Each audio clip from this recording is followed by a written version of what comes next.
بسم اللہ الرحمن الرحیم۔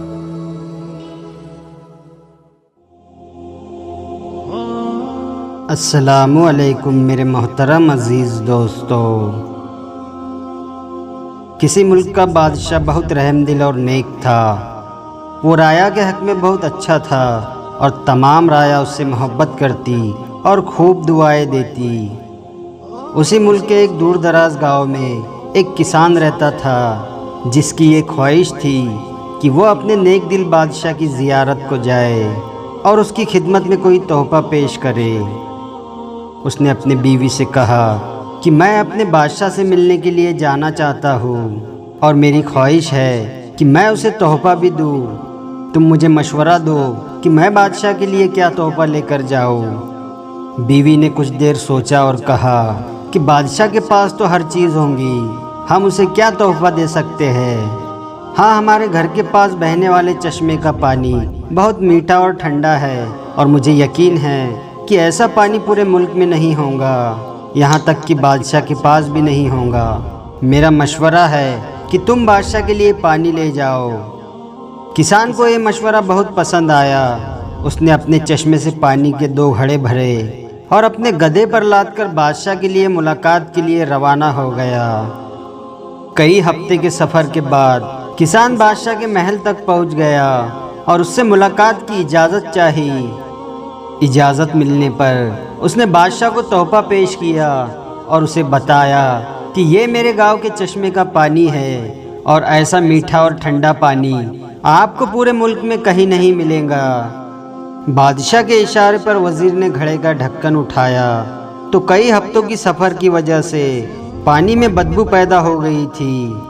وزیر نے بادشاہ کی طرف دیکھا تو بادشاہ نے اسے خاموش رہنے کا اشارہ کیا اور بآواز بلند کہا کہ ہم اس تحفے سے بہت خوش ہوئے، اور اس نے وزیر کو حکم دیا کہ اس کسان کے گھڑے کو سونے سے بھر دیا جائے۔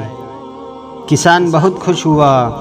بادشاہ نے وزیر کو بلا کر چپکے سے کہا کہ پانی کو گرا دینا اور واپسی پر کسان کو اس راستے سے گزارنا جہاں ہمارے چشمے ہیں، تاکہ اسے علم ہو کہ ہمارے پاس پانی کے کتنے چشمے ہیں اور اس کا پانی کتنا میٹھا اور ٹھنڈا ہے۔ چنانچہ کسان کو انعام دینے کے بعد اس کو چشموں کے پاس سے گزارا گیا تو وہ سمجھ گیا کہ اس کا تحفہ کتنا حقیر تھا، لیکن بادشاہ نے اس کے حقیر تحفے کو بھی قبول کر کے اسے انعام سے نوازا۔ چنانچہ اس کے دل میں بادشاہ کے لیے محبت و عقیدت اور بھی بڑھ گئی۔ تو میرے دوستو، ہماری عبادتوں کا بھی یہی حال ہے۔ ہم جو ٹوٹی پھوٹی عبادت کرتے ہیں تو ہم اسے اپنے لیے بہت اچھی سمجھتے ہیں اور اپنے مالک کی خدمت میں پیش کرتے ہیں۔ ان عبادتوں کی حقیقت معلوم ہونے کے باوجود وہ مالک نہ صرف ان عبادتوں کو قبول کرتا ہے بلکہ انعام کے طور پر بے شمار نعمتوں سے بھی نوازتا ہے، حالانکہ اسے ہماری عبادتوں کی ضرورت نہیں ہے۔ خالق کائنات کی عبادت کے لیے تو اس کے لاکھوں کروڑوں فرشتے ہی کافی ہے۔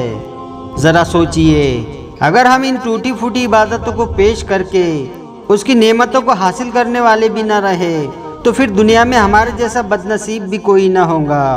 کس قدر دلچسپ اور انوکھی بات ہے کہ عطا کرنے والی ذات اقدس تو ہر وقت دینے کے لیے تیار ہے، لیکن ہمارے پاس لینے کے لیے وقت نہیں ہے۔ کاش ہمیں اس بات کی سمجھ آ جائے، ورنہ جب مرنے کے بعد سمجھ آ جائیں گی تو بہت دیر ہو چکی ہوں گی۔ ہمیں ابھی سے سوچنا ہوگا۔ اللہ تعالی ہم سب کو 5 وقت کا نمازی بنا دے اور نیک ہدایت عطا فرمائے، آمین یا رب العالمین۔ ویڈیو پسند آیا ہو تو لائک اور شیئر ضرور کریں، اور آپ نے ابھی تک ہمارے چینل کو سبسکرائب نہیں کیا ہے تو اسے بھی سبسکرائب ضرور کر دے اور ساتھ میں بیل آئیکن دبا دے تاکہ ہر آنے والی نئی ویڈیو کی نوٹیفیکیشن آپ تک پہنچتی رہے۔